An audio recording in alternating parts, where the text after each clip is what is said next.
I-gang violence idla lubi eWestern Cape. Kuthiwa amaqembu emgulukudu ayazenzela, abulala abantu mihla namalanga. Kudutshulwana emini kaBar, wena owabona imuvi. Kuthiwa kubangwa imingcele yokuthengisa ama-drugs. Ucwaningo olwenziwe luthole ukuthi sekubulewe abantu abangaphezu kwa-404 ezinyangeni eziyisithupha nje ezedlule. Uhulumeni wathumela amaphoyisa angaphezu kwa-200 ukuyolwa nalobu bugebengu, kodwa kunhlanga zimuka nomoya. Mina ngibona ngathi sekudingeka kuthunywe i-PKTT ukuyophenya iphinde ibophe le migulukudu ehlalise umphakathi lubhojozi.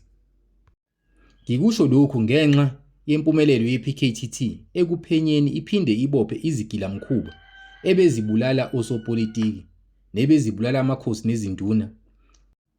Yaphinde yathunywa eFort Hare University, yafika khona yaphenya yabopha ongqondongqondo abebenza ubugebengu obuhleliwe.